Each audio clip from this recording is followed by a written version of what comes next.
The video is grainy, but it captures a powerful scene. It comes from a camera mounted on the wall of the theater, and it starts with the lights on, people taking their seats for a matinee of the movie Lone Survivor. Keep your eye on the far right side. The man in the white-looking shirt is allegedly 71-year-old retired police officer Curtis Reeves. His wife is next to him. After the lights dim, the camera continues to see in infrared. Watch as Reeves appears to lean toward the front row. Prosecutors say he's complaining to 43-year-old Chad Olson about using his cell phone. Olson is just out of view. Reeves leans back, then leans forward again when prosecutors say Olson said something back.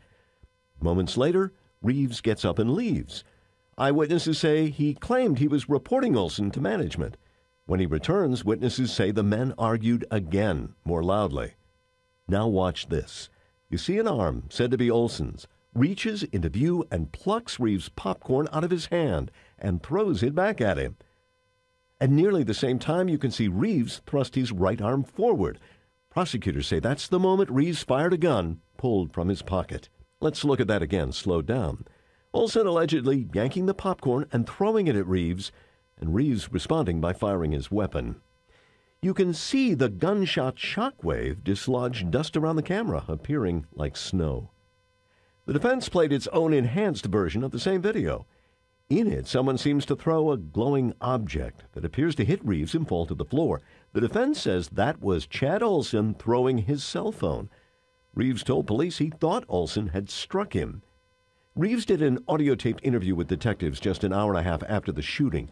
In it, the former SWAT officer says the younger, aggressive Olson frightened him. So what made you shoot him? Well, I guess it scared the hell out of me. Okay. I thought the guy was fixing to beat the out of me. Also caught on the video, an off-duty deputy can be seen moments after the shot taking control of Reeves' gun and remaining with him until police arrive. At the hearing, he testified to a conversation he overheard between Reeves and his wife. She postured and she said that was no cause to shoot anyone. And then he leaned back around and stuck his finger out, as to, scold her and said, "You shut your mouth and don't say another word." Nicole Olson, Chad's widow, was also wounded by the shot that killed her husband.